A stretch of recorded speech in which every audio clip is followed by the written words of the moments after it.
Okay, ladies and gentlemen, as we get ready to move into week 9, keep in mind this is the week where you're going to assemble your final project. And you will note that each of the individual projects have given you an opportunity to scaffold and build upon what is going to be required in that final project. I would ask you to be very careful as you go through the material and as you assemble it into the requirements of the prompt for the final project, that you make sure when you're going through and assembling that you eliminate any of the duplicative material or information that does not need to be stated twice.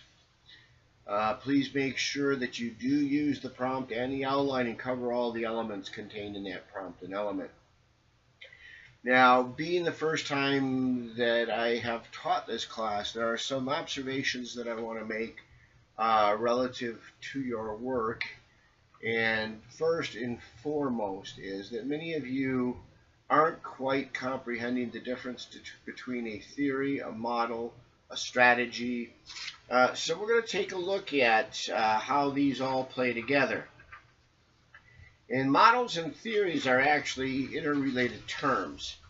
When we talk about a theory, we're talking about a conceptualized framework.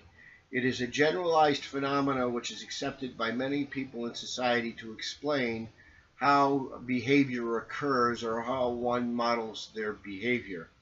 And that's where we look at theories, because they provide that roadmap and a step-by-step summary of those factors to consider when designing a health promotion program. Many of you, and I think rightfully so, were fond of the cognitive dissonance theory and how that works to provide explanations and how it works to provide an answer to a particular means by which people analyze and come to their actual behavior. And the intervention in that social cognizant theory is what creates the results that we want. When we look at a theory, we are looking at relevant clues as to why people and communities make the health-related choices that they do make.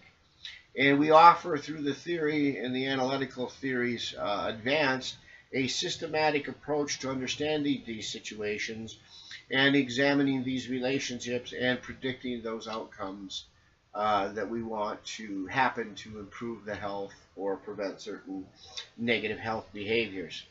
Now, a model, on the other hand, a model can be both. It can include the full theory, or it can be a scaffolding or a physical symbolical or conceptual means of presenting how a particular theory works. We use models to have an understanding in order to make the understanding of the application and the outcomes and how those particular theories are applying to a particular population. So, for example, if we look to the social ecological model, which can stand alone as a theory as to how we address populations and societies and how we intervene with strategies.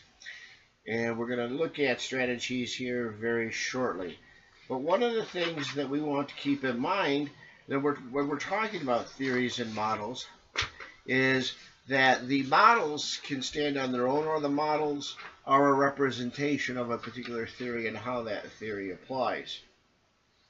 And models are really important because models can symbolically relate how the concepts within a theory relate to one another, and you can actually use models to physically represent in symbols a roadmap of how behavior occurs. And if you look at the tables and the figures in your textbook, you will notice a lot of roadmaps as to, okay, like the social dissonance theory. If you're thinking this way and this occurs and your decision process based on that unequal and conflicting material takes you this direction. So you really want to, when you think of model, look at some of the models and the figures in the textbook, because I think they really give you a solid understanding of how modeling of theories works. The main difference between a model and a theory is that theories can be considered as answers to various problems identified, especially in the scientific world. while models can be considered a representation that is created in order to explain how that theory works out or plays out through the processes. Here we're really interested in interventions.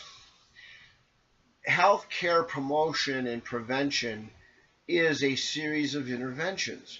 And what we want to do here when we're talking about these interventions is we want to intervene, like say for example, we're looking at that model of cognitive social dissonance.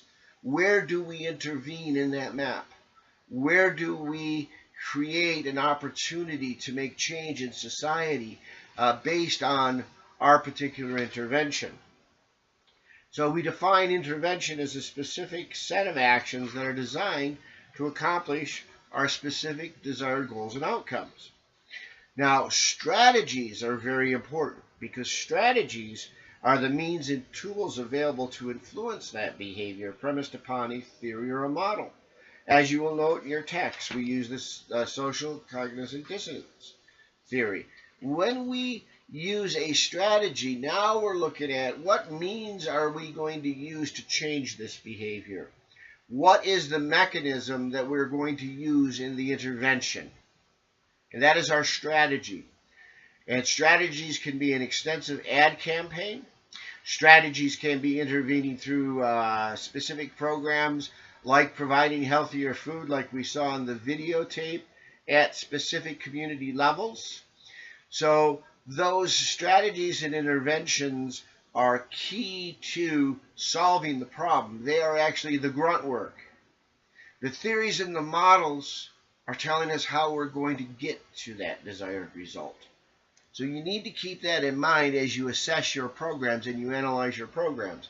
And where you're asked to discuss a theory or a strategy, now when you go through and create your final project, hopefully you'll have this basic understanding that many of you weren't quite grasping, that I hope will aid in the finalization of that project. Now, one of the things that I've really struggled with a lot of the students in this particular course is the fact that this is a scaffolded project, and this project requires you to read the prefatory material, the setup. It tells you where you're coming from, what you're doing. You're going to pick your agency. Here's what you're going to do. Here's your mindset. Here's what we're ultimately looking to come to conclusions about.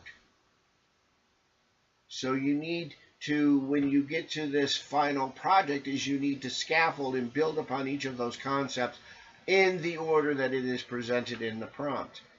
If you don't use the order in the prompt, your paper or final project will not make logical sense.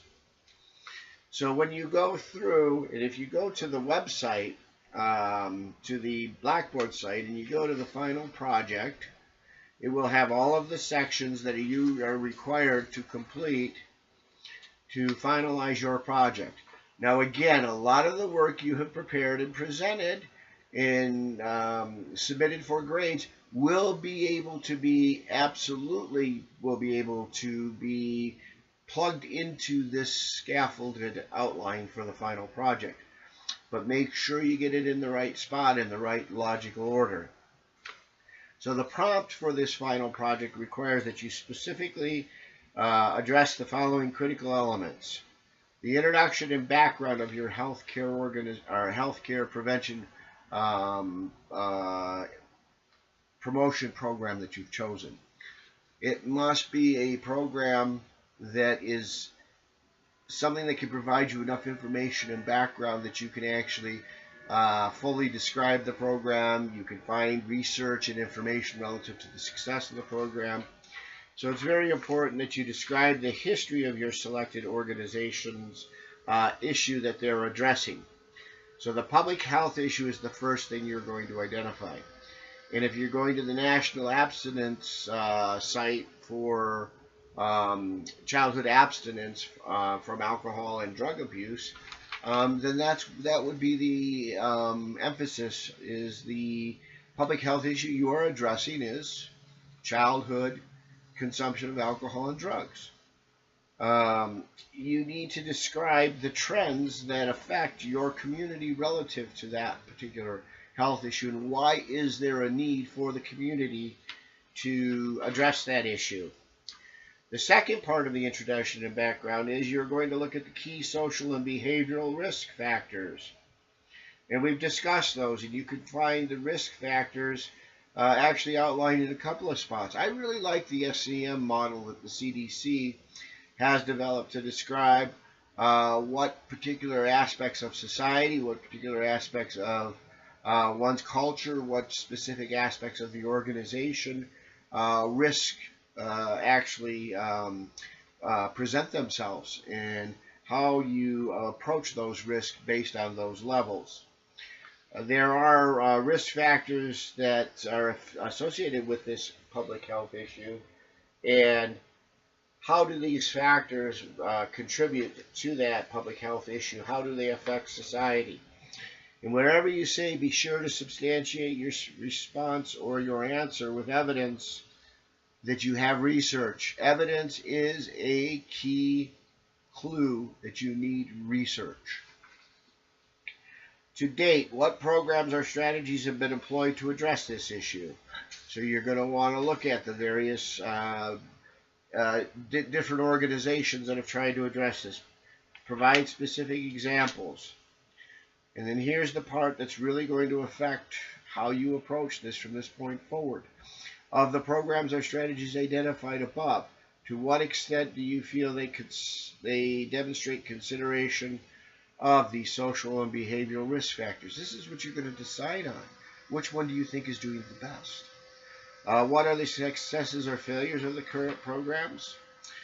And how do they relate to addressing the social and behavioral risk that may contribute to the issue? And last but not least, which particular health program will you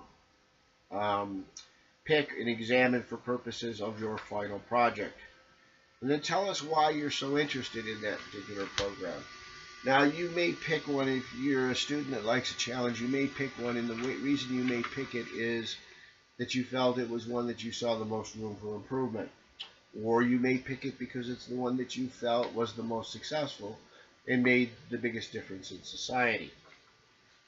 So then the second part of your final project, you're going to do a program description.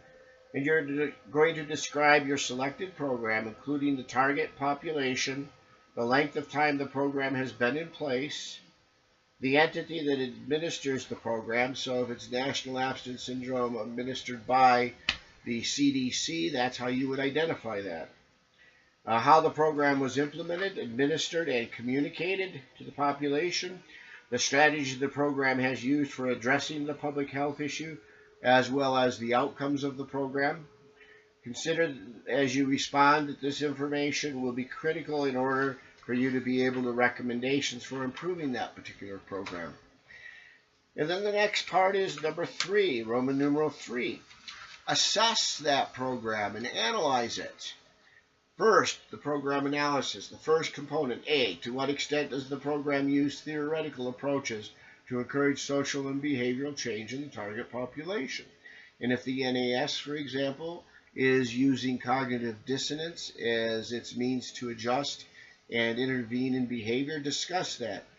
Tell us specific examples where they're using it in their ads. If they have an ad that shows a roadmap for a kid, he's at the crux of the roadmap, and here's all the good stuff if he abstains from drugs, and here's the bad stuff, tell us that. Let us know. It's very important. So that would be an example of that program affecting through a theoretical approach. To what extent does the program use social and behavioral theoretical approaches to foster community engagement? Here you might want to look at the social ecological model and say, here is the level.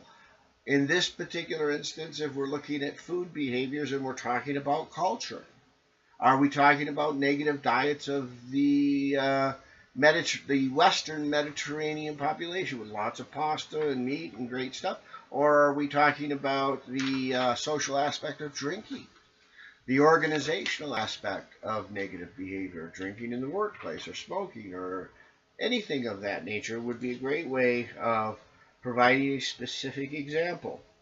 Of the social behaviors that you have previously identified and associated with public health issues, which are being addressed by your selected program. Now, here's that opportunity. Remember, one of the things that you did, and we're going to do here just a little bit in this project, is we're also going to look at what they are not addressing. So as you're developing this, look at it and make sure that you cover both. Of the social risks that we're talking about, what mechanisms are used to effectively I'm sorry, let me restate that. By what mechanisms and how effectively have the social and behavioral risk factors been addressed by this particular program? So by getting in at the cultural level and having education courses or quick health fairs to communicate the negative impact of certain diets,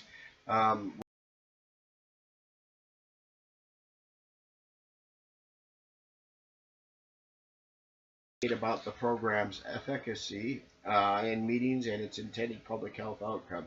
Now, when we look at the efficacy of a particular program, make sure you provide evidence from that program to substantiate your response. So go to the CDC, National Abstinence Program. Tell us how successful they've been. Have they prevented smoking or, not smoking, but drug or alcohol abuse in 2 out of 10 children? That's significant. We need to know that. And then for the next question, what are the successes and failures of this particular program? In other words, explain in detail the program's strengths and weaknesses, addressing the social and behavioral risk factors associated with this particular public health issue. If you feel the program has either no successes or no failures, make sure you justify your reasoning. Last is G. What do you feel has been the overall impact of this particular program in addressing the social and behavioral risk factors that contribute to this public health issue? What public health trends have you noted that help to form your conclusions? Again, be sure to support your reasoning. And number 4 is the recommendations. What are the recommendations you would make for improving this current program that you're analyzing and addressing? Be sure to support your recommendations with evidence. So if you feel it's not making an impact and that the ingestion of alcohol and drugs by the parents of children in vitro, then you would want to address that specifically and talk about how the numbers are either solid in the up or the down and how it affects. So the next aspect of that is, what do you feel has been the overall impact of the program in assessing that behavior, those risk factors, and what public health trends have you noted that helped form your conclusion? I think I already covered that, sorry. And then finally, what are your recommendations would you make for improving the current program? What theoretical approaches do you think you might recommend for use in this program? So do you think on the NSA program that the cognitive dissonance is a good approach, but not quite good enough? Do you have a different approach? Would you use the TTP model? So you've got all of these available to you. You don't have to describe all of them, but you need to know which ones you feel work and which ones are best for your particular program. And then what are the theoretical that they would use to more fully engage the community in public health strategies? Be sure to support your recommendation with evidence. And based on your overall program analysis, what suggestions might you make for a new programmatic approach to addressing the social and behavioral risk factors associated with the public health issue? We're looking at intervention and strategies. So when you approach it, you're going to approach, how am I going to intervene in this behavior, and what strategy am I going to use in that intervention to change those behaviors? And then last but not least, conclusion, briefly summarize your analysis and recommendations.